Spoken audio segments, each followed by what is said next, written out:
됐나요? 자, 오늘 여러분들 1기 이제 개강 수업인데 일단 여기 연기를 듣고서 이제 오신 분들도 제 연기를 같이 하시고 오신 분들도 계시고 연기 없이 1기를 이제 오신 분들도 계시고 다른 강사님이 이제 연기 듣다가 넘어오신 분들도 계시는데 강의 내용 자체는 연기 자체를 듣지 않아도 충분히 흡수하실 수 있게 그 빠짐없이 하나하나 이제 다 설명해 드릴 겁니다. 근데 다만 연기 수업을 들으시면서 저 같은 경우에는 연기부터 매회 복습 시험을 보는데 그걸 써보신 분과 아예 연기 자체 수업을 안 듣고 안 써보신 분하고는 분명히 갭이 있을 수밖에 없습니다. 그거는 본인들이 나는 연기를 안 했구나, 내가 연기 동안은 써본 적이 없구나, 그걸 꼭 머릿속으로 각인하시고 다른 사람보다 나는 같은 내용을 2번은 꼭 써봐야 되겠다, 이 생각으로 열심히 쓰시면서 쫓아오시면 그 갭을 최소화시킬 수 있으니까 그것만 이제 조금 신경 써서 이제 좀 복습을 잘 하시면 될 것 같고, 그림으로 보는 행정소송법이라는 한림인강에 무료 특강이 있어요. 연기를 하신 분들은 당연히 이 수업을 알고 이거를 듣고 오셨는데 저한테 처음 오신 분들은 이 그림으로 보는 행정소송법이라는 무료 특강 자체를 이제 모르시는 분들도 있을 수 있는데 오늘은 이걸 모르셔도 일단 수업을 다 들으실 수 있습니다. 다만 이제 숙제가 다음 수업 오기 전까지는 인강에 들어가서 그림으로 보는 행정소송법 이 무료 특강을 반드시 수강하고 오셔야 되고, 그걸 수강했다라는 걸 전제로 해서 이제 수업이 진행되니까 너무 기초적인 것들은 여기서 이제 언급을 안 할 테니까 요 강의를 이제 꼭 수강하시고 한 3시간 정도 되는 것 같은데 여러분들이 앞으로 배우실 행정소송법 이걸 처음부터 끝까지 그림 보듯이 정말 쉽게 쭉 이제 펼쳐드리는 강의니까 요거는 이제 꼭 듣고 오시는 걸 전제로 하겠습니다. 자, 그리고 하나 좀 양해 말씀드릴게요. 수업 계획서를 보시게 되면 제1기가 이제 10회 정규 강의에다가 마지막 11회가 심판법 특강이라고 돼 있어요. 근데 이건 심판법 특강을 별도로 사실 만들어서 여러분들한테 하려는 의도가 아니라 제가 1기 진행할 때 몇 회차의 수업이 필요할 것인가 계획을 해봤더니 한 11회 정도가 필요한데 이걸 그냥 10일에 나는 11회입니다. 이렇게 진행을 강의 계획서를 보냈더니 그럼 수강료가 올라간대요. 어찌됐든 11회 차기 때문에 회차당 이제 얼마 이러다 보니까 11회 차를 하게 되면 그 한 회에 대한 수강료가 올라갈 수밖에 없다고 그래서 그냥 마지막 11회를 무료 특강 제공하는 식으로 강의 계획서를 짜게 되면 수강료가 이제 안 올라간다. 그런 방법이 있다고 해서 일단 11회를 진행하고 마지막 날이 어차피 심판법이 진행될 거는 분명히 맞는데 이거 자체가 무슨 별도로 행정심판법 특강을 쪼개가지고 뭔가를 다른 새로운 내용을 전달하거나 그러진 않습니다. 그래서 그냥 1기 강의 자체가 11회로 이제 종강하는구나, 그렇게 이제 계획을 짜시면 되고, 대신 1기가 이제 11회가 끝나고 나면 2기가 이제 시작되기 전까지 한 2주 정도나 이제 텀이 있을 거예요. 그때 여러분들한테 이제 뭘 전달해 드릴 거냐면 기출 특강. 그래서 이제 작년 같은 경우에는 연기가 끝나고 바로 이제 기출 특강, 최근 11년, 12년 이렇게 기출 문제 풀이들을 해드리는 특강이 있는데 작년에는 이제 연기가 끝나고 바로 해드렸어요. 그리고 이제 1기를 들어갔는데 아무래도 연기 한 번이 진행되고 나서 기출 사례 특강을 듣다 보니까 어쨌든 기출은 연기 1기, 2기, 3기까지 다 이제 소화하신 분들이 시험장 가서 시험 보신 내용이잖아요. 이게 연기 끝나고 이제 전달해 드리니까 물론 유용하게 이용하시는 분들도 있지만 조금 버겁게 느끼시는 분들이 조금 상당수 많았던 기억이 있어서 올해는 1기 끝나고 2기 이제 집중적으로 이제 사례를 다루는 2기 전에 해드리는 게 시점상으로 좀 오히려 더 효율적일 수 있겠다. 그래서 1기가 끝나고 나면 기출사례 특강 최근 12년치에 대한 걸 하나하나 이제 여러분들한테 다 전달해 드릴 테니까 그때 이제 기출사례 특강은 여러분들이 좀 수업을 들으시면 될 것 같습니다. 자, 그러면 이제 오늘 수업 나가 볼게요. 일단 교재 자체는 어디 펴놓으시냐면 14페이지. 자, 교재 자체는 14페이지 펴놓으시고, 예, 오늘 수업은 여러분들 편안하게 들으시면서 문일쌤이 이런 식으로 이제 수업을 진행하는구나, 그 정도로 이제 워밍업 삼아서 들으셔도 이제 충분할 것 같고, 제가 여러분들이 집에 가서 복습하실 때 어느 부분은 써보면서 복습해야 되는지, 어느 부분은 그냥 정독하면서 읽어서 넘어가도 되는지, 그거를 이제 구분해서 아예 수업 시간에 이 부분은 써보셔야 됩니다. 이건 쓰셔야 됩니다. 이렇게 코멘트하는 부분만 써보시면 된다고 생각하시면 돼요. 그 나머지 부분은 그러면 그냥 넘기는 게 아니라 정독해서 아 이건 이런 내용이구나 그렇게 이해하는 정도로 하시고 넘어가시면 된다고 보시면 됩니다. 자, 그럼 일단 교재는 14페이지 테마 제목 자체가 행정상 법률관계 이렇게 이제 등장을 하는데, 여러분들 법률관계와 인간관계의 차이점은 뭐냐? 자, 여러분들하고 저하고 예를 들어 토지 매매 계약, 부동산 매매 계약을 체결했습니다. 자, 계약을 체결했죠. 그럼 예를 들어 제가 매도인이면 상대방한테 뭘 요구할 수 있어요? 예를 들어 1억의 매매대금 계약을 체결했으면 1억 원 달라 이렇게 요구할 수 있는 권리가 있죠. 그럼 상대방은 뭘 요구할 수 있어요? 소유권 이전 등기 넘겨달라. 이렇게 매매계약이라는 법률행위를 통해서 권리나 의무가 발생하고 그 권리 행사했을 때 상대방은 의무를 이행해도 되고 안 해도 돼요? 이행해야 돼요. 이행해야 되겠죠. 이렇게 법적인 규율을 받는 관계, 결국 권리와 의무의 관계. 그럼 권리는 뭐냐? 나의 이익을 위해서 상대방한테 일정한 행위를 요구할 수 있는 힘, 법에서 그렇게 누리라고 보호하고 있는 이익, 이게 권리가 되는 겁니다. 그럼 의무는 해도 되고 안 해도 되는 게 아니라 법에서 일정한 행위를 하게끔 강제하고 있어야 그게 바로 의무라고 얘기를 하는 거예요. 근데 친구들 만나서 야, 내가 저번에 한번 샀으니까 넌 나한테 이번에 한번 사야 될 의무가 있어. 이런 얘기 하나요? 그런 얘기 안 하죠. 사면 좋고 말면 말고. 근데 계속 안 사면, 안 만나면 끝이고. 이건 인간관계지 어떤 법에 의해서 한 번 밥을 사면 한 번 밥을 사야 되는 의무가 있다. 그걸 요구할 수 있는 권리가 있다. 이건 법에서 애초에 규율하려는 관계가 아니라는 겁니다. 그럼 법률관계는 한마디로 뭐라고 얘기하냐면 로마자 1번 보시면 법률관계란 법률에 의하여 규율되는 생활관계를 의미하는 것으로서 권리와 의무를 그 내용으로 한다. 그럼 자, 법률관계 한마디로 뭐와 뭐의 관계예요? 권리와 의무의 관계를 법률관계라고 얘기를 하는 겁니다. 자, 그럼 이제 칠판으로 보실 건 여러분들 법이라는 걸로 국가가 이제 규율이 된단 말이에요. 그럼 대한민국도 법치국가고 권력 분립이라는 게 이루어지고 있다고 그러잖아요. 그럼 과연 권력 분립은 어떤 모습을 얘기하는 거냐? 법을 기준으로 했을 때 국가 권력을 어떻게 자른 거냐? 그래서 보통 우리 삼권 분립 그러죠. 그래서 그 삼권에는 법을 만드는 입법권, 그 만들어진 법을 집행하는 행정권, 그 행정작용이, 그 집행이 만약에 법을 위반했다면 누군가는 이게 법이 위반된 거라고 그걸 판단하고 통제해야 되는 역할을 해야 된단 말이에요. 그래서 삼권에서의 삼권은 입법권, 행정권, 사법권 이렇게 얘기를 합니다. 자, 그럼 이제 입법권을 보시게 되면 자, 국민의 대표는 여러분들 대통령이에요, 국회예요? 자, 여러분들의 대표는 대통령이에요, 국회예요? 국회가 국민의 대표입니다, 여러분들. 우린 대통령제를 채택하고 있기 때문에 비상시에 대통령이 여러 가지 권한을 갖고 있을 뿐이지 엄밀하게 얘기하면 국민의 대표는 국회가 국민의 대표가 되는 겁니다. 자, 그러면 여러분들 모두를 규율하려는 규범, 강제규범 이런 것들은 당연히 누가 만들어야 돼요? 국민의 대표인 국회가 만드는 겁니다. 그럼 국회가 만들면 여러분들이 스스로 만든 것처럼 보는 거예요. 그럼 내가 따르겠다라고 법을 만든 거기 때문에 당연히 여러분들은 그 법의 내용대로 따르겠다라고 규율을 받게 되는 모습입니다. 자, 그럼 이제 국회가 지금 법을 하나 만들었어요.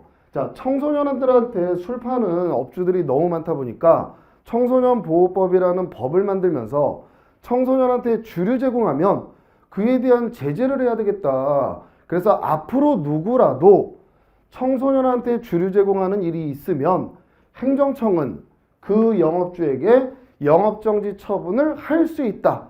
자, 이렇게 법을 만든 겁니다. 이게 법을 세웠다고 해서 입법이라고 얘기하고 법을 만드는 권한이라고 해서 입법권이라고 얘기를 하는 거예요. 자, 그럼 이제 이 법이 만들어졌네요.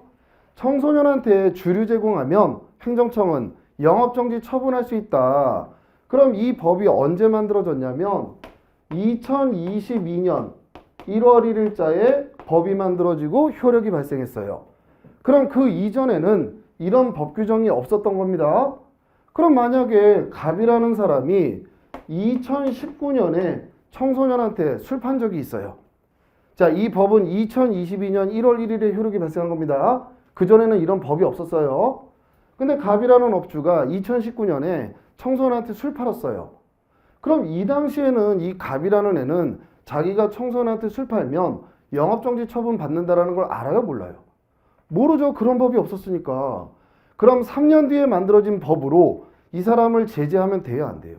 안 되는 겁니다. 그럼 법은 어느 시점을 규율하는 거냐?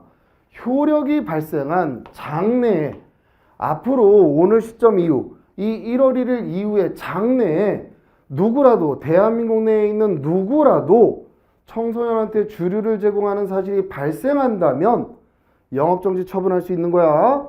이렇게 법이 만들어진 거예요. 자, 이 법은 갑을 규율하기 위해서 만든 거예요. 대한민국 내에 불특정 다수인 모두를 규율하기 위한 거예요. 대한민국 내에 불특정 다수인 모두를 규율하기 위한 겁니다. 이렇게 규율 상대방이 불특정 다수인 어떤 특정인을 겨냥한 게 아니라 불특정 다수인 모두를 규율하기 위한다라는 개념이 바로 일반적이라는 개념을 써요. 법에서는. 자, 그럼 이 법은 갑이라는 특정인, 문일이라는 특정인을 규율하기 위한 거예요. 불특정 다수인 모두를 규율하기 위한 거예요. 불특정 다수인 모두를 규율하기 위한 겁니다. 자, 앞으로 이런 일이 있으면 영업정지할 거야. 이렇게 규정해 놨죠. 앞으로 발생할 수 있는 사건을 예정해 놓은 거죠.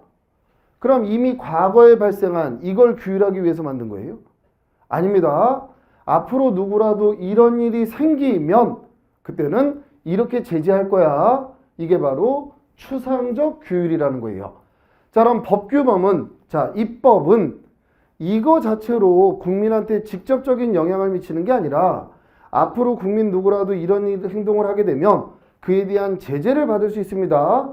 이렇게 예측하게끔 만들어 놓은 거예요. 자, 이렇게 법의 효력이 발생한 상태입니다. 그 상태에서 갑이라는 애가 청소년한테, 을한테 정말로 주류 제공을 했어요. 자, 이 법이 있는 상태에서 청소년한테 주류 제공했습니다. 그럼 갑은 불특정 다수인이에요? 갑이라는 특정인이에요? 특정인입니다. 개별인이죠. 지금 을이라는 애한테 주류 제공했습니다. 정말로 눈에 보이는 구체적 사건이 터졌죠. 하지 말라라고 예정해놨는데 정말 지금 현재 갑이 을이라는 청소년한테 주류 제공했다라는 구체적 사건이 터진 겁니다. 자, 그럼 얘 자동적으로 영업정지 돼요? 자, 법에서 하지 말라는 짓 했잖아요. 그럼 얘 자동적으로 영업정지 돼요? 아니죠, 여러분들. 음주운전하면 바로 면허 취소돼요? 지금 막 운전하고 있습니다. 그럼 자동적으로 면허 취소돼요? 아니죠. 적발 안 되고 그냥 넘어가는 경우도 부지기수입니다.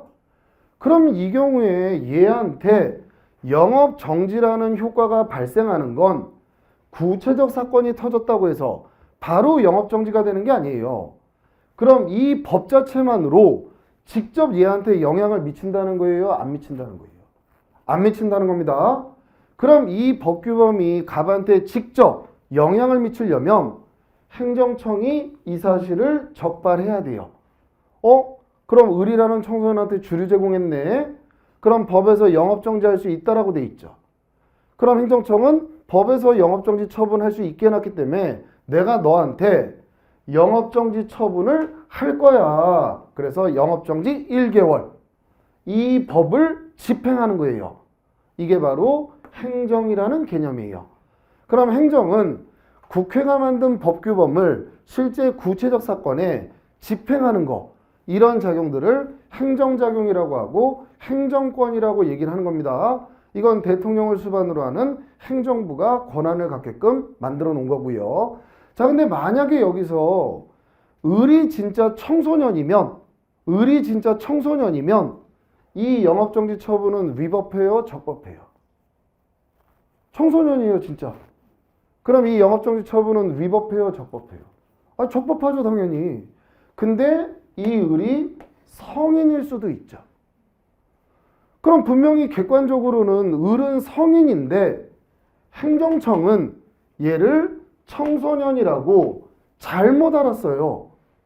분명히 주류를 제공한 날, 그 전날 얘는 성인이 됐는데 행정청은 얘를 청소년이라고 잘못 알고 있어요. 얼마든지 그럴 수 있겠죠. 자, 그러면 이 영업정지 처분은 위법해요, 적법해요? 청소년한테 주류 제공해야 영업정지가 나가는 겁니다. 얘 성인이에요. 그럼 얘가 성인인지 청소년인지가 행정청이 결정하는 거예요? 아니죠. 19세가 넘어가면 성인이에요. 행정청이 넌 20살이라도 청소년이야. 그럼 얘 청소년 되는 거예요? 아니, 말도 안 되죠. 그럼 이 영업정지 처분은 위법하죠. 자, 위법합니다. 그럼 이 갑이라는 사람은 구제를 받아야 될 거 아니에요? 그러니까 이 구제 역할은 누가 하는 거냐? 법원이 하는 거예요. 그래서 법관님, 저한테 영업정지 처분이 나왔는데요. 이거 위법합니다. 저 좀 구제해 주세요.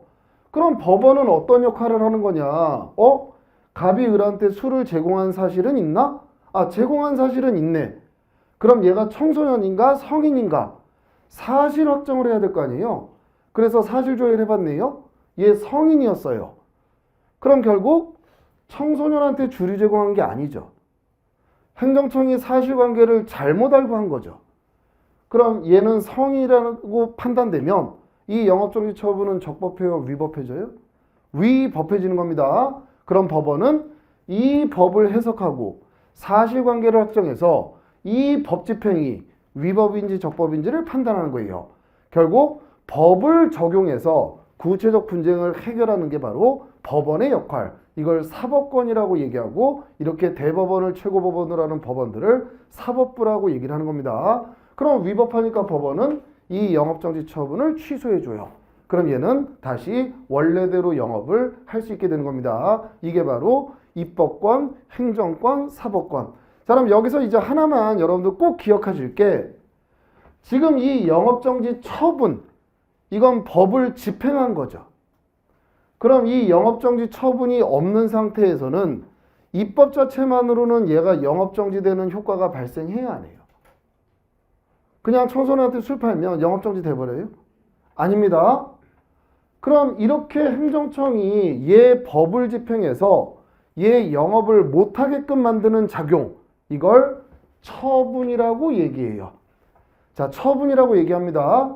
법을 집행해서 상대방한테 직접적 효과를 발생시키는 걸 처분이라고 얘기해요. 그럼 지금 이 상태는 입법이라고 그랬죠. 불특정 다수인 모두에 대해서 추상적 규율, 이게 입법 상태입니다. 그럼 이 입법 상태 자체는 처분이라는 거예요, 처분이 아니라는 거예요? 처분이 아니라는 겁니다. 그럼 여기에서는 입법은 일반적 추상적 규율, 근데 그것만으로는 이 국민한테 직접적인 영향을 미치지는 않는구나. 그래서 입법은 처분이 아니구나. 그 정도만 개념적으로 갖고 가시면 됩니다. 자, 그러면 이제 다음 내용 보시게 되면, 자, 이제 제목이 테마가 행정상 법률 관계. 자, 이렇게 되어 있는데 대한민국은 법의 성질이 두 가지로 일단 크게 분류를 해요.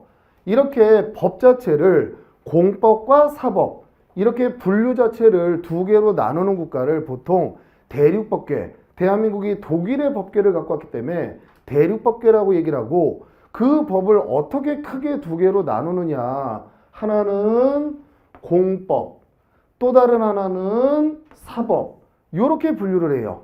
그럼 일단 공법의 목적은 뭐냐? 국가와 국민 사이의 관계를 규율하면서 공익을 달성하기 위한 법들, 이걸 바로 공법이라고 얘기해요. 그럼 공익 나오는데 간단하게 공익은 뭘 얘기하는 거냐면 질서 유지, 그리고 공익 증진. 자, 질서 유지는 어떤 개념이냐? 지금 질서가 아주 평온한 상태예요. 질서가 평온한 상태입니다. 근데 코로나 사태가 터졌어요. 그럼 질서에 위해가 이렇게 생겼죠.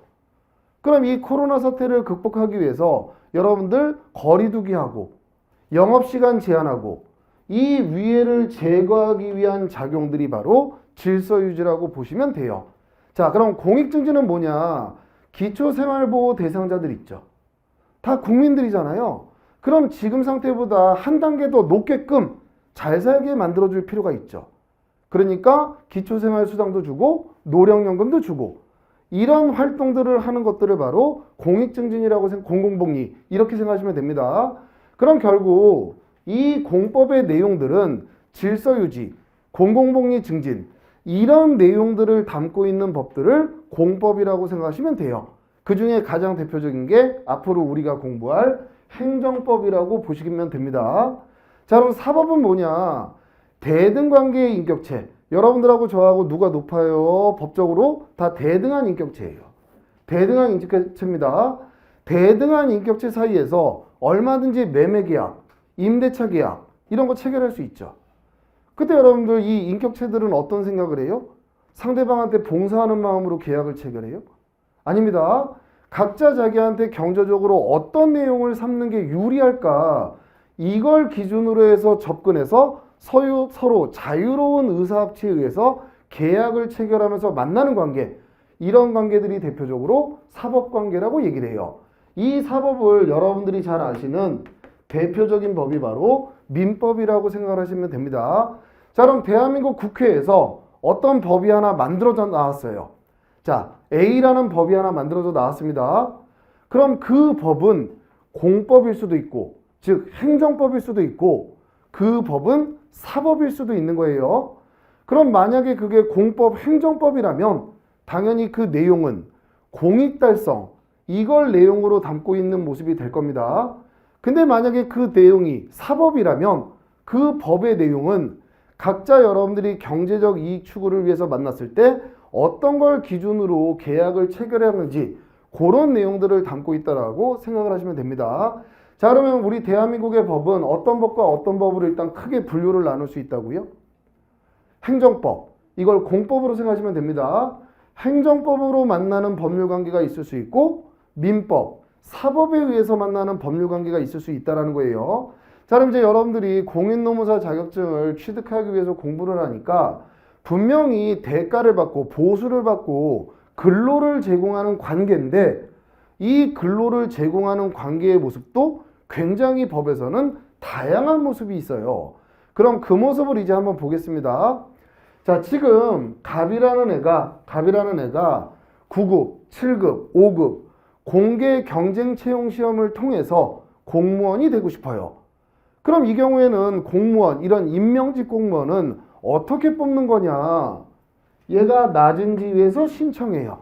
그게 시험에 응시하는 게 낮은 지위에서 나 합격시켜주고 나 공무원 좀 만들어주세요. 시험에 응시하는 게 낮은 지위에서 신청하는 겁니다. 그럼 이제 시험이 끝났네요. 그럼 국가 입장에서는 누가 공무원으로서 활동을 잘할까? 누가 적합할까? 누가 우수할까? 이걸 모든 걸 고려해서 얘 우수하네. 공무원으로 임명해줘야 되겠다. 우월한 지위에서 임명처분이 나와요. 자, 임명처분이 나왔습니다. 요 임명처분은 대등관계에서 계약을 맺는 게 아니에요. 나 5천만 주면 가서 9급으로 일해줄게. 이런 게 아닙니다. 낮은 지위에서 공무원이라는 신분 좀 만들어주세요. 신청하고 그 무수히 많은 경쟁자 중에 그래, 너 우수하네. 너한테 공무원 신분을 만들어줄게. 우월한 지위에서 행하는 임명처분이에요. 자, 그럼 얘한테는 임명직 공무원이라는 지위가 발생을 하는 겁니다. 그럼 얘 이제 공무원이 됐죠. 그럼 당연히 상관이 시키는 일 열심히 근로 제공하죠. 그거에 따른 보수 당연히 지급받습니다. 이때 얘는 국가, 행정청하고 대등관계예요? 상명하복 관계예요? 상명하복 관계입니다. 명령이나 감독에 따라서 근로를 제공하는 거지 무슨 대등관계에서 협상하고 이런 모습이 아니에요. 그럼 요 임명은 대등관계에서 서로 계약을 맺는 모습이에요. 우월한 지위에서 얘한테 공무원 지위를 발생시켜주는 거예요. 우월한 지위에서 얘한테 공무원 지위를 발생시켜주는 겁니다. 근데 얘가 근무를 하다가 돈을 횡령했어요. 자, 돈을 횡령했습니다. 또는 고의로 직장을 이탈했어요. 그럼 당연히 그거에 대해서 제재가 나가야 되겠죠. 그러니까 야, 너 공무원 신분을 박탈할 거야. 징계 처분이 나와요. 그래서 파면 처분이 나왔어요. 자, 그럼 이 파면 처분이 대등관계에서 내일부터 좀 쉬어주실래요? 이 모습이에요. 다시 우월한지에서 일방적으로 신분을 박탈해버리는 거예요. 다시 우월한지에서 일방적으로 신분을 박탈해버리는 겁니다. 그럼 지금 이 임명직 공무원의 근무관계는 분명히 국민들한테 봉사하기 위한 행정 영역에 활동을 하기 위한 사람을 하나 뽑아놨는데 얘가 규율되는 근무관계의 모습은 서로 대등관계에서 계약을 맺은 거예요. 우월한지에서 뽑고 우월한지에서 명령하고 잘못하면 우월한지에서 박탈해버리는 거예요. 우월한지에서 박탈해버리는 겁니다. 이렇게 이루어지는 관계를 권력관계라고 얘기해요. 자, 분명히 공익 달성을 위한 행정법의 영역에서 만났는데 얘가 근무하고 규율받는 근로관계의 모습은 우월한지에서 일방적으로 명령 강제하는 모습으로 얘는 근로를 제공하게 되는 겁니다. 이렇게 만나는 관계를 바로 권력관계라고 얘기를 해요. 자, 근데 공무원 중에는 또 어떤 공무원들이 있을 수 있냐면 이 갑이라는 애가 의사예요. 의사라는 특수한 자격을 가지고 있습니다. 얘가 공인노무사예요. 공인노무사라는 특수한 자격을 가지고 있어요. 얘가 무용단원이에요. 합창단원이에요. 특수한 기능을 가지고 있습니다. 근데 국가나 지자체에서는 국민들한테 무상의 의료, 무상의 학문 예술, 무상의 법률 지식 이런 것들을 제공해 줄 필요가 있단 말이에요. 국민들의 공공복리 증진을 위해서. 근데 이런 사람들을 국가 내나 지자체 내에서 필요해서 데리고 가는데 이런 경우에 갑자기 야, 너 와서 춤춰. 야, 너 와서 수술해. 이런 모습은 어렵더라는 거예요. 그러니까 이런 경우에는 얘네들을 국가나 지자체 조직으로 어떻게 끌고 들어가냐면 공고를 내요. 저희가 이 보건소에 의사 한 명이 필요합니다. 저희가 저 노동청에 무료 법률 상담을 해주실 노무사님이 한 분 필요합니다. 근로조건은 이렇습니다. 이런 걸 보여줍니다. 그럼 이 갑이라는 애가 내가 공중보건소에 가서 봉사하는 마음으로 한번 근무해볼까? 저 노동청 나 집하고 가까운데 저기 가서 한번 근무해볼까? 그 내용을 봅니다. 그래서 자기 마음에 들으면 사인을 하는 거예요. 근데 연봉 이거 준다고? 이거 받고 어떻게 일해? 난 안 해. 그럼 사인 안 해버리는 겁니다. 이런 모습으로 공무원의 신분이 발생하는 영역의 바로 공법상 계약이에요. 그럼 만약에 계약을 체결한다면 얘네들도 공무원의 신분이 발생하는 겁니다. 근데 얘네들은 우월한 데서 일방적으로 뽑아가는 모습이에요. 서로 양 당사자가 대등한 관계, 계약이라는 개념 자체가 서로 대등관계에서 약정을 한다는 겁니다. 서로의 권리 의무의 내용을. 대등관계에서 계약을 체결해서 근무하는 모습이죠. 이 영역을 비권력관계라고 얘기해요. 근데 분명히 계약은 계약인데 이건 공익달성을 위한 계약입니다. 왜냐하면 국가가 의사 한 명을 데리고 들어가서 성형수술 많이 시켜서 돈 벌려고 데리고 들어가는 거예요? 얘 의사 뽑아가지고 수술 많이 시켜서 돈 벌려는 거예요? 아닙니다. 국민들한테 무상의 의료, 무상의 학문예술을 제공하기 위한 공익달성을 위해서 얘를 데리고 들어가는 거지 얘네들을 데리고서 이윤 추구를 하기 위해서 뽑는 게 아니라는 거예요.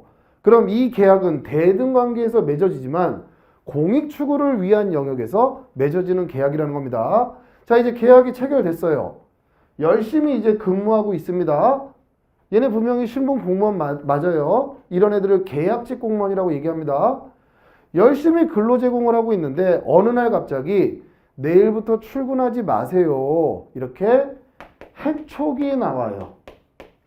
내일부터 출근하지 마세요. 아무래도 우리랑 더 이상 일 같이 못할 것 같습니다. 요 해촉은 우월한 지위에서 나온 파면 처분이에요. 이 해촉은 우월한 지위에서 행해진 거예요? 아닙니다. 서로 대등관계에서 계약을 체결하고 일하다 보니까 야 너랑 더 이상 일 못하겠다. 우리 여기서 그냥 끝내자. 이건 다시 대등관계에서 이루어지는 공법상 근로계약의 해지입니다. 이게 바로 공법상 계약관계에 있는 공무원의 모습이에요. 자, 그런데 여러분들 친구들 중에 각종 공사나 공단에 근무하는 친구들도 있을 거고 각종 공사나 공단에 취업하기 위해서 또 열심히 공부하는 친구분들 있죠. 그럼 여러분들 서울 지하철공사 무슨 공단 여기 근무하는 사람들이 공무원이에요? 한국 마사회에서 말 타는 조교수들, 기수들 얘네가 공무원이에요? 강원도 그거 다 강원도 도박하는 데가 뭐죠? 아, 제가 안 가봐서. 강원랜드에서 이렇게 카드 돌리는 딜러가 공무원이에요? 아니죠, 여러분들. 분명히 국가와 일정한 연관이 있고 국가의 자금이 투여됐을 수는 있지만 각종 공사나 공단은 일반 주식회사나 다를 바 없습니다. 그럼 거기에 만약에 갑이라는 애가 취업을 했어요. 그럼 얘는 애초에 공무원이에요? 공무원이 아니에요? 얘는 공무원법이라는 행정법의 규율을 받을 일이 없습니다. 그럼 얘가 각종 공사나 공단에 근무할 때는 이건 무슨 관계예요? 이건 사법상 근로계약을 체결해서 근무하는 거예요. 그럼 이제 회사에 취업을 한 겁니다. 사법상 근로계약을 체결한 거예요. 전혀 공익하고 관련이 없는 겁니다. 일반적인 근로기준법이 적용되고 얘네들은 사법상 근로자가 되는 거예요. 그럼 연봉협상 같은 거 다 해서 취업했죠. 서로 대등관계에서 근로를 제공하고 그 약속했던 임금을 청구하는 겁니다. 근데 어느 날 갑자기 해고를 해요. 그동안 근무하는 거 봤더니 너 불성실한 거 같다. 내일부터 출근하지 마라. 해고가 나왔어요. 이 해고는 우월한지에서 일방적으로 하는 거예요. 대등관계에서 근로계약을 해지하는 거예요. 대등관계에서 근로계약을 해지하는 겁니다. 그럼 이런 영역을 사법의 영역에서 체결되는 계약이라고 얘기하고 이 해고는 사법상 근로계약의 해지에 해당한다는 거예요. 그럼 분명히 근로를 제공하고 그에 대한 대가, 보수나 임금을 받는데 그 근무하는 근로관계의 모습은 행정법 관계 중에 권력관계의 영역에서 근로를 제공하는 모습도 있고 임명직 공무원들, 공법상 계약, 분명히 행정법 관계인데 대등관계, 공법상 계약, 비권력 관계에서 근로를 제공하는 모습도 있고 국가하고 일정한 관련은 있는 각종 공사나 공단이지만 이건 애초에 사법의 영역입니다. 이 사법관계에서 근로를 제공하는 모습도 있다라는 거예요. 자, 그럼 이제 여러분들이 국가하고 만났을 때 발생할 수 있는 이 근로관계의 모습은 크게 무슨 관계와 무슨 관계로 일단 나눠요? 행정법 관계와 사법 관계로 나뉩니다. 행정법 관계는 다시 무슨 관계와 무슨 관계로 나뉘어요?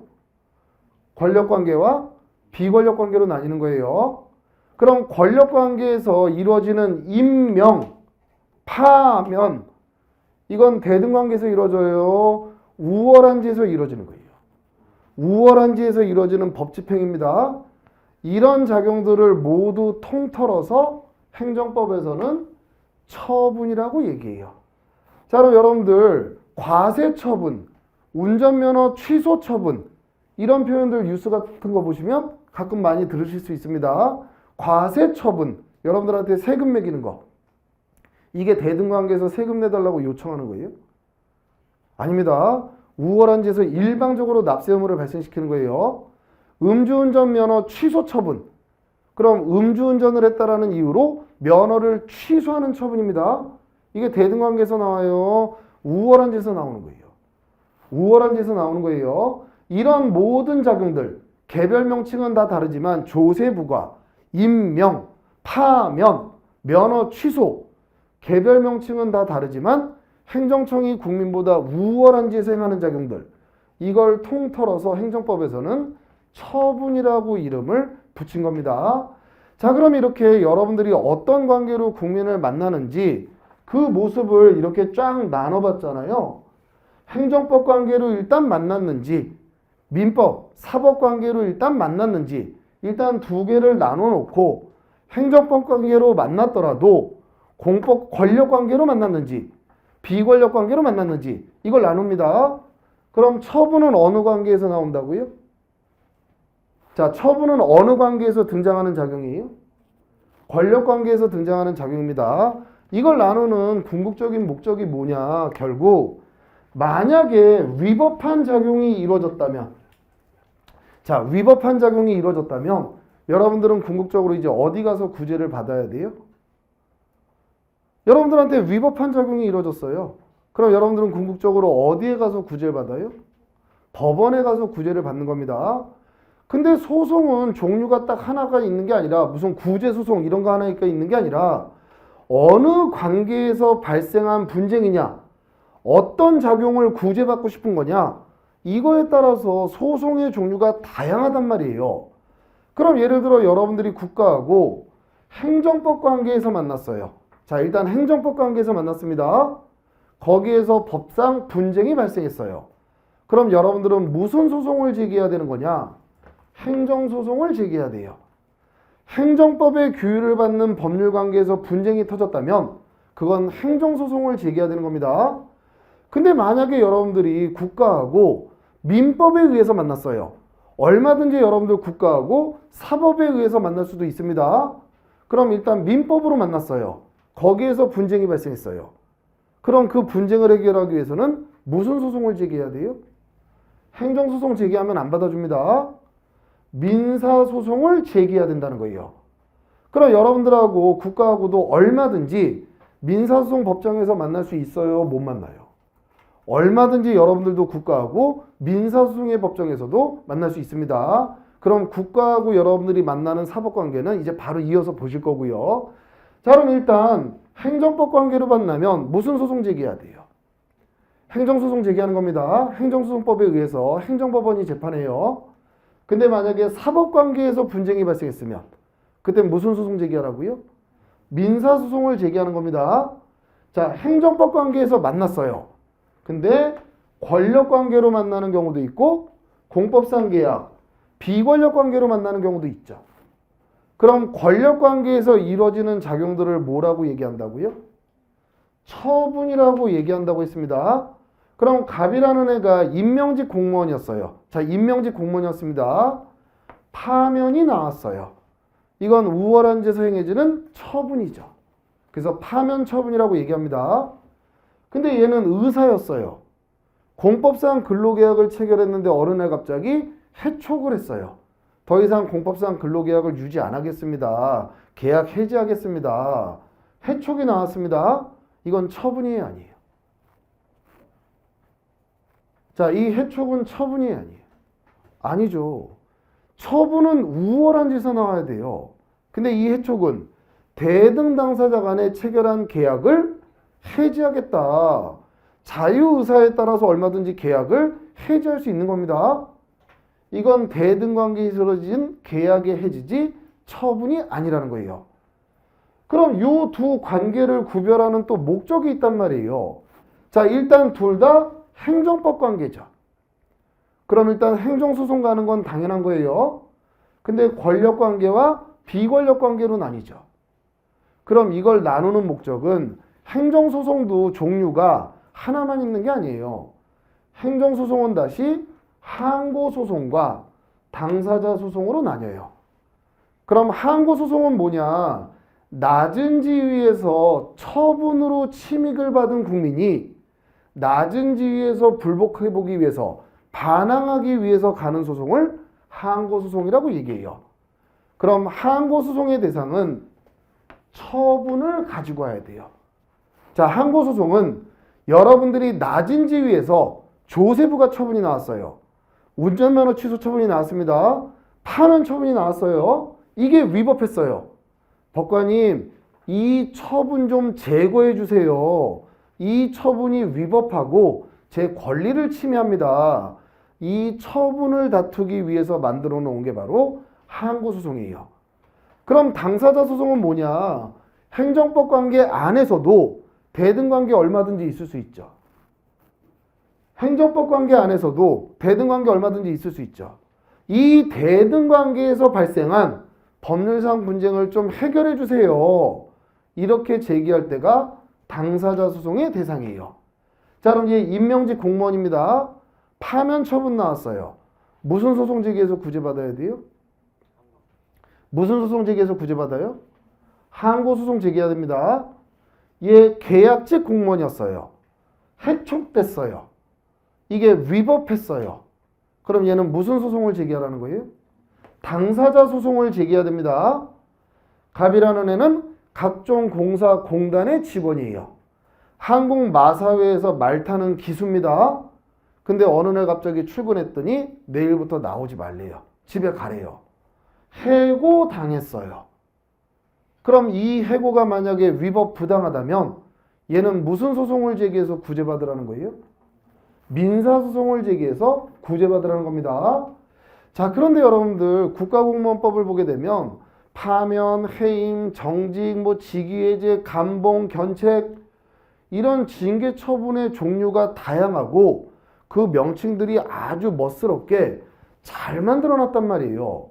그러니까 일반 주식회사에서도 파면, 정직, 감봉 이런 표현들을 막 갖다가 흉내를 내서 막 씁니다. 자, 그럼 만약에 얘도 파면당했대요. 얘도 회사에서 파면당했대요.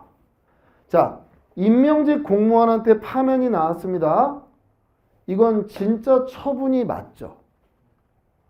임명직 공무원한테 파면 처분 나왔어요. 이건 진짜 처분이 맞죠? 그런데 마스크 하셔서 대답은 이제 소리는 많이 안 내시는데 고개는 좀 끄덕일 수 있지 않아요? 어쩜 그렇게 한 채 움직임도 없죠? 다시요. 조금은 좀 움직여 주세요. 예. 예. 자, 임명직 공무원한테 파면 처분이 나왔죠. 이건 진짜 처분이 맞죠? 이건 무슨 소송가요? 항고소송. 아, 그래요. 좋잖아요. 예. 항고소송 가서 다투는 겁니다. 근데 공중보건의사였어요. 시립 무용단원이었어요. 얘가 갑자기 파면당했대요. 파면. 이건 진짜 파면 처분이에요. 표현만 흉내는 거예요. 표현만 흉내는 겁니다. 그럼 이건 처분이 아니에요. 그럼 이게 위법부당하면 무슨 소송 가서 구제받으라고요? 당사자소송 가서 구제받는 겁니다. 마사회의 기수가 자기 회사에서 파면당했대요. 이제 말 못한대요. 파면당했대요. 이건 애초에 행정법 관계예요. 행정법 관계가 아니에요. 애초에 행정법 관계가 아닙니다. 그럼 이게 위법부당하면 이 기수는 무슨 소송을 제기해서 구제받으라는 거예요? 민사소송을 제기해서 구제받으라는 거예요. 이게 바로 국가와 여러분들 사이에 발생할 수 있는 모든 법률 관계의 모습이에요. 그럼 이걸 여러분들이 정확하게 기억해야 되는 게 뭐냐면 만약에 설문에 항공마사회의 기수가 마사회로부터 파면 처분을 당했대요. 파면 처분을 당했대요. 얘 구제 소송을 얘가 구제받을 수 있는 소송을 한번 설명해봐라. 이렇게 물어봤습니다. 그럼 항고소송 쓰면 돼요, 안 돼요? 파면 처분이지. 항고소송이지. 그럼 돼요, 안 돼요? 안 되죠. 일단 어느 관계에서 등장한 분쟁인지 이걸 가장 처음 구별할 줄 알아야 돼요. 그래야 이게 항고소송의 대상인지 당사자 소송의 대상인지 민사소송의 대상인지를 구별하실 수 있게 되는 겁니다. 자, 그럼 여기까지 설명 듣고 교재 좀 볼게요. 자, 여러분들이 국가하고 만날 수 있는 법률 관계, 자, 권력 관계, 비권력 관계, 그리고 국가하고도 얼마든지 민법에 의해서도 만날 수 있습니다. 그럼 국가하고 민법에 의해서 만나는 가장 대표적인 모습들을 이제 보실 텐데, 자, 국유재산법, 이런 법이 있어요. 그럼 국유재산법은 뭐냐면 여러분들 오늘 학원 오실 때 도로 많이 밟고 오셨죠? 이 도로가 국도면 누구 땅이에요? 국도. 국가 땅입니다. 지방도면 지방자치단체 땅이에요. 근데 여러분들 편안하게 통행로로 이용하라고 제공해 준 겁니다. 그걸 여러분들이 밟고 온 거예요. 그럼 국가가 소유하고 있는 재산, 그 재산을 어떻게 규율할지를 규율하는 법이 국유재산법인데, 국가가 소유인 재산, 지방자치단체가 소유하고 있는 재산은 다시 두 개로 나뉘어요. 하나는 행정재산, 또 다른 하나는 일반 재산. 그럼 행정재산은 결국 공익 목적을 위해서 여러분들한테 제공한 재산. 그래서 이걸 공물이라고도 얘기합니다. 가장 대표적인 게 도로나 하천 같은 거. 이건 분명히 국가나 지자체의 소유의 재산인데 경제적 이익 추구를 위해서 갖고 있는 게 아니라 여러분들한테 공익 증진을 위해서 이렇게 제공해주고 있는 공적 목적이 설정되어 있는 재산들을 행정재산이라고 얘기합니다. 근데 국가가 소유하고 있는 재산 중에는 일반 재산도 있어요. 그럼 일반 재산은 뭐냐? 공익하고 아무런 관련이 없어요. 자, 공익하고 아무런 관련이 없습니다. 자, 문일이 아파트 하나 갖고 있어요. 문일이 땅을 하나 갖고 있습니다. 이 재산은 공익하고 전혀 무슨 질서유지, 공공복리하고 관련이 있어요? 없어요? 없죠. 국가도 공익하고 아무런 관련이 없는 재산들을 얼마든지 가지고 있습니다. 그걸 일반 재산이라고 얘기해요. 그럼 대표적으로 국가한테 일반 재산이 생기는 경우는 대표적인 모습이 어떤 경우냐면 여기 논이 하나 있었는데 갑이라는 분이 소유자였어요. 그래서 이 갑이라는 분이 여기서 열심히 농사를 짓습니다. 그러다가 사망했어요. 그럼 이 갑의 논은 대부분 상속인한테 상속되는 게 일반적인데 상속인 없이 사망했어요. 상속인이 없습니다. 그럼 이 논의 소유권은 국가한테 들어오게 돼요. 자, 그럼 이제 이 논의 소유자가 누가 된 거예요? 이 논의 소유자가 누가 된 거예요? 국가가 된 겁니다. 근데 이건 여러분들 공익하고 아무런 관련이 있어요, 없어요? 아무런 관련 없죠. 단지 국가가 이제 소유자가 된 겁니다. 그럼 국가는 자기 논이 들어와서 생겼으니까 무조건 이 논을 이용해야 돼요? 써야 돼요?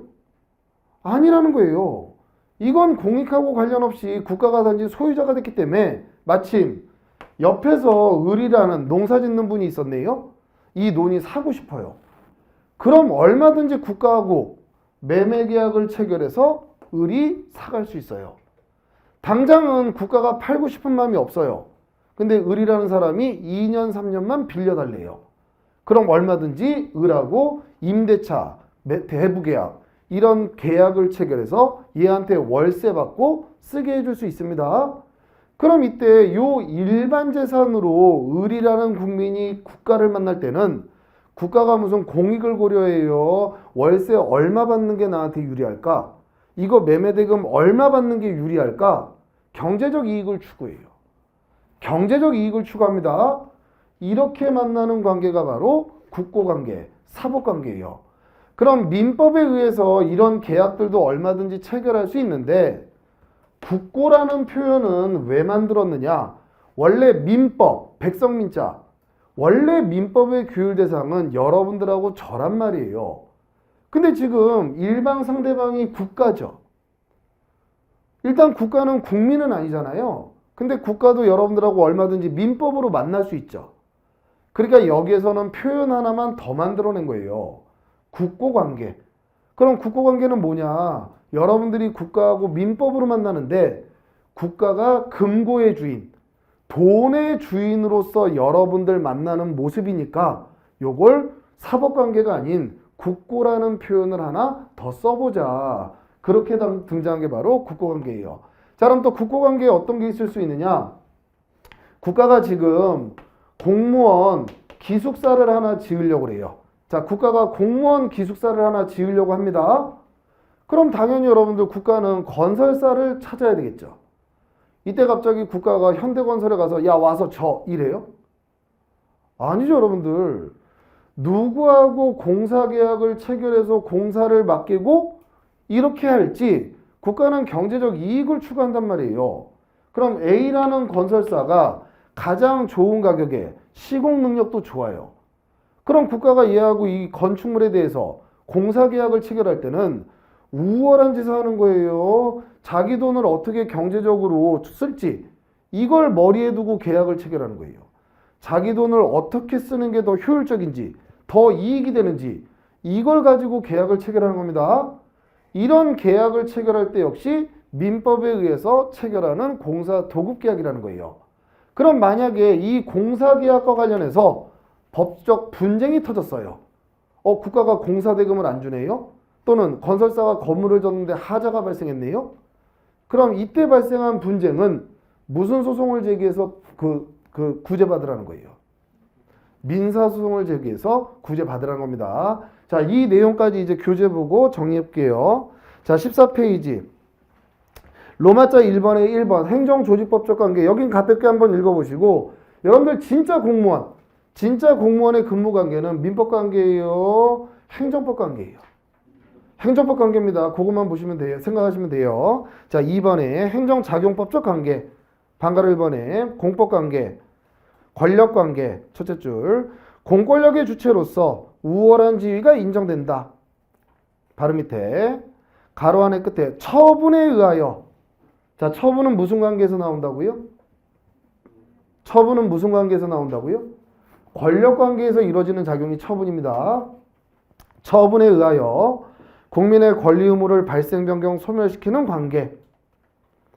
자, 밑에 우월한 지위는 공익 달성을 위해서 헌법이나 법률에 의해 근거가 있어야만 인정된다. 처분은 항고소송의 대상이다. 여기서 이제 우월한 지위 얘기가 나오는 게 뭘 얘기하냐면, 자, 여러분들한테 이제 행정청의 개념을 배우실 텐데 세무서장, 국세청장이 갑이라는 국민한테 1억 원의 과세 처분을 했어요. 이렇게 사각형 박스 하게 되면 처분이라고 생각하시면 됩니다. 1억 원의 과세 처분을 했어요. 대등관계에서 했어요? 우월한 지위에서 했어요? 자, 우월한 지위에서 했습니다. 근데 여러분들 대한민국의 주권은 누구한테 있어요? 국민한테 있습니다. 그럼 모든 법관계에서 최고 상위 권력자는 국민입니다. 그럼 갑은 국민이죠. 세무서장, 국세청장이 국민보다 본질적으로 우월할 수 있어요? 좀 전에 주권자는 누구라고 그랬어요? 국민. 그럼 주권자 위에 세무서장이 있어요? 그럼 말이 안 되죠. 그럼 한 국가의 최고 권력은 국민이에요. 그런데 지금 행정청이 분명히 국민보다 우월한 지에서 과세 처분하고 있죠. 그럼 그냥 지가 스스로 우월해질 수 있어요? 국회가 법으로 우월한 지위를 만들어 줘야 가능한 거예요. 국회가 법으로 우월한 지위를 만들어 줘야 가능한 겁니다. 그럼 국회가 법을 만들었다는 그런 거 국민이 만들었다는 거예요. 그럼 왜 이 우월한 지위를 만들어 주냐? 여러분들 모두가 공공복리 질서 유지가 되려면 국가는 돈이 있어야 되죠. 그럼 그 돈을 확보하기 위한 게 주된 게 세금이죠. 근데 이 세금을 대등관계에서 세금 좀 내주실래요? 그럼 여러분들 내요, 안 내요? 안 내죠. 이런 영역은 분명히 행정청이 우월한 지에서 국민들 명령 강제할 수 있어야 공익 달성이 이루어진다라고 판단하는 거예요. 그러니까 국민들이 법을 만들어서 이런 영역에서는 얘한테 우월한 지위를 만들어 줘야 되겠다. 그게 법에서 우월한 지위에서 할 수 있는 처분을 만들어 줬다라는 거예요. 그때만 비로소 행정청이 여러분들보다 우월해질 수 있는 겁니다.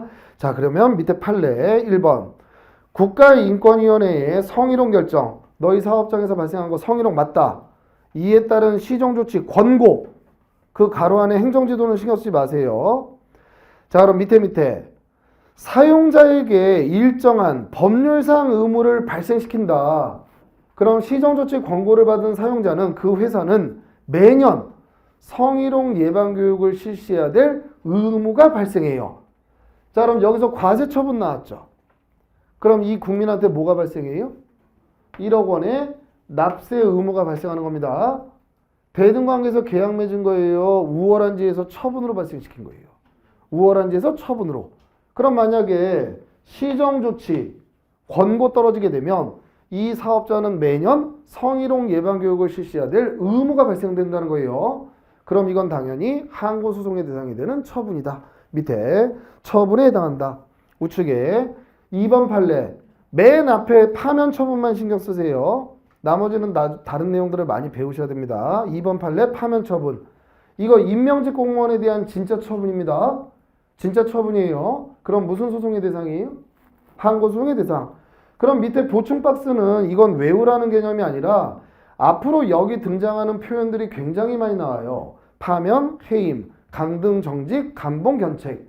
이게 공무원에 대한 징계 처분 6가지 종류입니다. 이건 진짜 임명직 공무원에 대한 징계 처분이에요. 그럼 만약에 이 징계 처분들이 위법하면 당연히 무슨 소송의 대상이 돼요? 항고 소송의 대상이 되는 겁니다. 자, 그러면 이제 동그라미 2번에 비권력 관계. 첫째 줄. 행정주체와 국민 간의 관계가 대등한 지위. 바로 밑에 공법상 계약. 바로 밑에 당사자 소송의 대상이다. 그럼 판례 1번. 전문 계약직 공무원인 공중보건의사. 끝에 채용계약 해지의 의사표시. 처분이에요, 아니에요?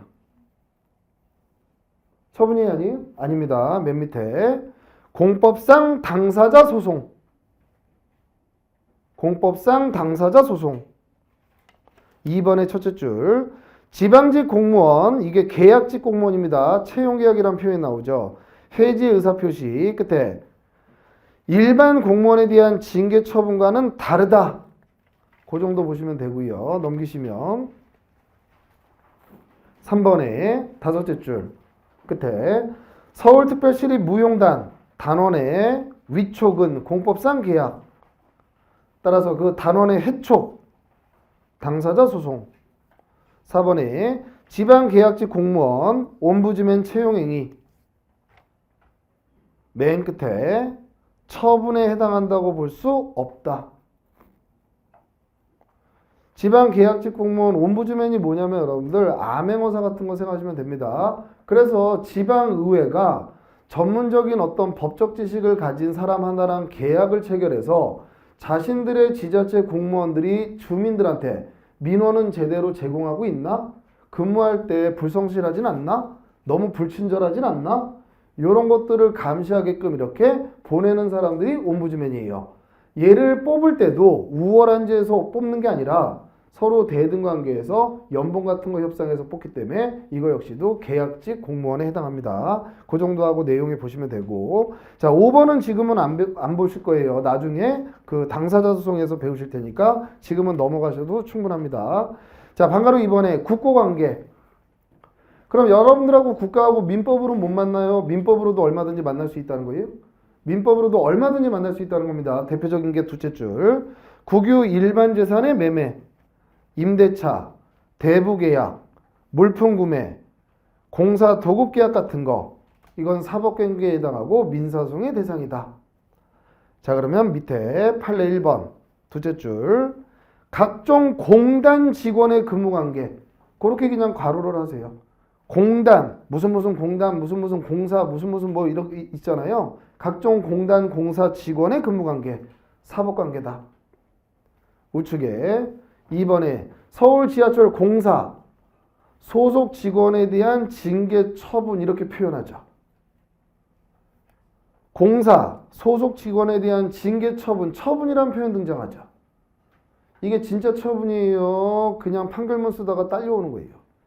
판결문 쓰다 딸려오는 겁니다. 이건 진짜 우리가 얘기하는 항고소송의 대상인 처분이 아니에요. 그럼 이게 위법하면 무슨 소송 간다고요? 민사소송의 대상입니다. 각종 공사 소속 직원에 대한 징계 처분. 그때 민사소송의 대상이지 행정소송에 의할 수는 없다. 3번의 둘째 줄 끝에 사립학교 교원에 대한 학교법인의 해임 처분.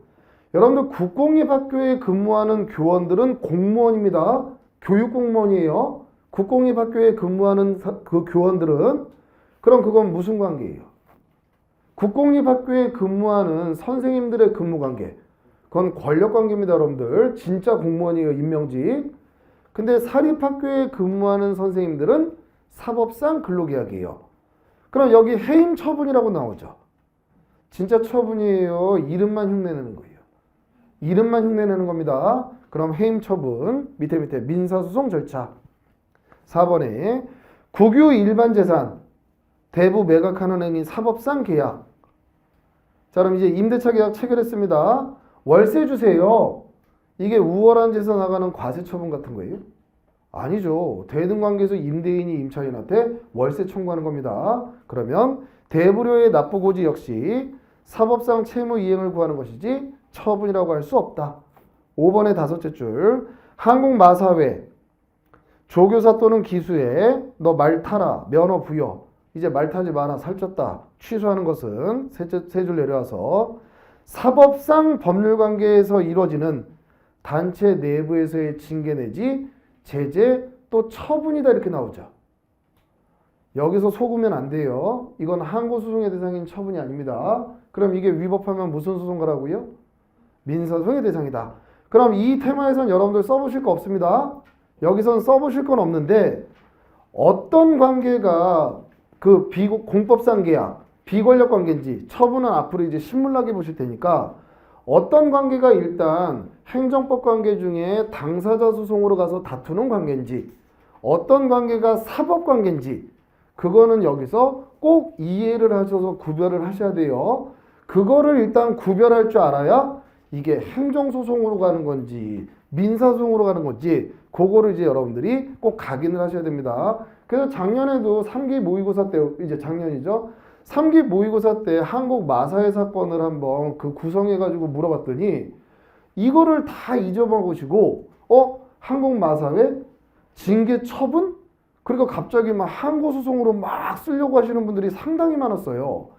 가장 기초적인 걸 여러분들 놓치시면 안 돼요. 지금 이 테마에서는 어느 게 공법관계인지 어느 게 사법관계인지 얘네들의 근무관계가 공법상 계약인지 사법계약인지 이거는 꼭 각인하고 넘어가셔야 됩니다. 예, 여기서는 따로 써보실 건 없고요. 자, 이제 한 페이지 넘기시고 조금 쉬었다가 테마 2번부터 나가도록 하겠습니다. 좀 쉬었다 들어오시죠.